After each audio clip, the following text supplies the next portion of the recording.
I've been using these activities for quite a few weeks now. We did a World War I poetry essay, which I'd done before, but I introduced a lot of these elements to teach it. In other years in the World War I essay project, I've said, write an essay, and these are the things I want you to include. And the essays haven't been particularly good. This year I said, this is what this looks like. Let's talk about all the pieces. Let's make a concept map. Let's show how the pieces will fit together. And when you write your essay, this is how you want to put it together. You know, with input from them. But the essays were much better because they'd done Inference Notes Wheels on the poems. They had those. They'd already chosen phrases from the poems that they wanted to highlight. Because before I'd said give examples, and they weren't very good at giving examples.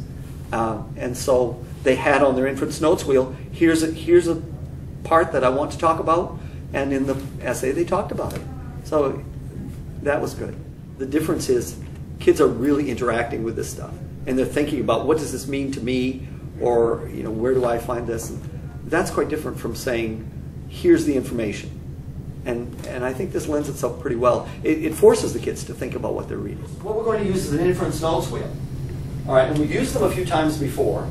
And they're set up to do what? First of all, what is an inference? Amanda, could you tell me what an inference is? If we infer something? You kind of analyze it and your opinion about it and what you think it means. All right, what do you think it means? You analyze it. Are you going to just restate facts for me? No. If we're talking about the Scopes trial, and we've got the three parts, what goes in the center circle in this case? The title. The title, which would be? The Scopes trial. All right, so if you want to, you can go ahead and mark that right on your Inference Notes Wheel. We're talking about the Scopes trial. And what we're going to do today is we're going to look at it from several perspectives. We are going to look at a newspaper reporter who was there. We're going to find out what John Scopes said. We're going to look at some of the cartoons. So you'll have a variety of things to look at and make inferences about. What sort of thing goes in this second tier of the wheel? Kyle? Like quotes or specific things that you get to put into that you make inferences about. All right, so these are things that you decide, this seems important to me. Here's something that I can take right from this piece of writing, or the name of the political cartoon, and then what is it that I think the person is saying, or what are they trying to get across? So this outer ring would be what? Like your personal thoughts or what you feel, what you take out of from the quote and like what you think it is. All right. So we've got here the title. In the inner wheels, we want to put the piece of information that you're analyzing, and then on the outside, this is what you think this means. All right. So let's take a look at what we did. All right. This was done in class by the group. Basically, what I'm going to ask you to do is take a look at these articles and these cartoons on your own, write down some things, and then we're going to pull them all together. And here's a couple of examples. So he chose this line. Brian has been oozing around the country since his first day here. Well, he doesn't like Brown very much, and he isn't on his side. All right, that's an inference that you can make pretty easily from that text. You don't use a word like oozing around if you like the person. All right, so what I'd like you to do is first take turns looking at the four articles in the cartoons. Secondly, if you would work on your own Inference Notes Wheel, we'll do that for maybe 10-15 minutes. And then we're going to work on our larger notes wheel. And I'll take some time at the end of class, even if we're not completely done, so you can share some things that you found about this. But I think you'll find the perspectives interesting. I do want you to read, if you're using the computer, I do want you to read the Mencken section in the blue.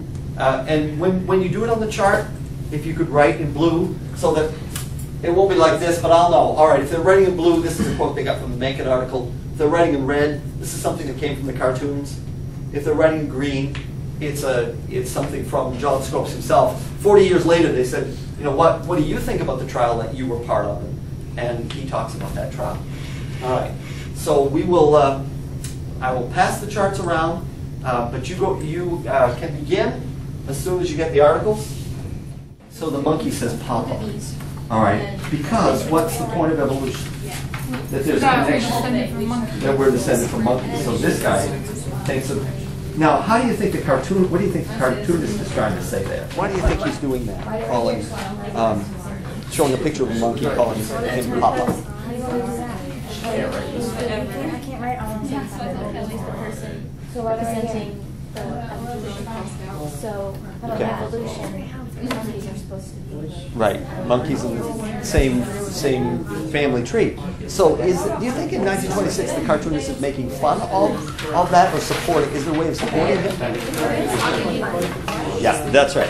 So that's the important thing to infer from this cartoon, that it's the creationist perspective, right? Okay, at this point, if we can begin to share some of the things you found, we're going to fill out the bigger wheel. You may not have your wheel finished, and that's okay. But if we can find somebody to do the writing, or you can switch off. But I'd like to share some of the things you found and what you think they mean, so that others can hear what you've come up with. But which article You inferred. As long as we know. I may be able to put some of those up. Mother, having failed to raise a mob against rulers, is now prepared to raise it against teachers. And I've heard that he was always in a battle against someone. I know you're not done, and we'll give you time to. I'll give you time to finish up tomorrow. But in about a minute or two, I'd like to start talking about some of the ones you found. All right, let's spend the last 7 or 8 minutes just talking to the groups about. If I can have somebody share something you wrote down and what you inferred. I can get the cartoons up so we can all look at them if some people haven't seen them and give you an idea. Okay. Can we start with the group in the back? Well, which one did you have that you liked the best? Cartoons. You liked the cartoons. Was there one particular cartoon? The one that said when monkey is not related to man, where the monkey is holding up the sun. I don't have it up there. I don't know where it is. All right. I will try to see if I can find it. The monkeys are voting, right?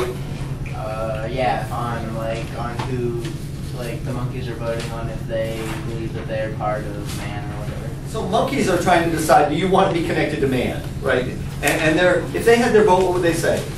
No. They would say no. And what did you think that meant? That they weren't there to be with man, because man does stupid stuff. Okay. But will these refugees bring any money with them? Will they buy lots and build houses? Okay, so the background of this is the people of Dayton are putting on this big show. It's a trial, but it's also doing what? What did you think that was all about? My inference was that the townspeople were greedy and they cared more about money than the trial, it seemed like, and they wanted to put on a show and hope that it would bring more people and more money to the town. I took the very, very first sentence of the entire thing. If I had been asked the last day of the trial what had been accomplished, I would have been most embarrassed. And this is John Scopes talking. Okay, so what did you think about that statement? I didn't I thought that just by what he says right there, he really didn't like the outcome of the trial, the way that the people were acting during the trial, the way it went on. He was kind of embarrassed about the entire thing. What was the easiest thing to make inferences about? Cartoons. Okay, and political cartoons are a good way to practice this skill because they beg you to make an inference, to get an understanding. You've got to put the clues together. And the one that we had where the monkey is calling Clarence Darrow Papa. All right, so you have to think about which side of the debate is that? Well, which side of the debate is that? Is it in favor of evolution, or is it making fun of it? Okay, Amanda, go ahead. It's mocking the evolution side because it's making fun of how he's calling a monkey his dad. Okay. So it's for the fun. All right, so it's just the opposite of what you might think. I think one of the things I've discovered is it's not easy to put this together, but it's great to teach it. The difference is I did all my work after I taught a lesson. I'd be doing a lot of paper correcting and evaluating that way, but not having as many discussions with the kids. Now I'm having these great discussions, and I've spent a lot of time preparing, but my work is done when I come in, and the work is really done by them, which is a shift, and I think the right shift. 1859, he writes Origin of the Species, and it said that they did a poll in 2005 of Americans, and 54% of Americans in 2005 said, we don't believe evolution is true. 54%. All right, that's after all these years have gone by. So is this still an issue today? All right, it definitely is.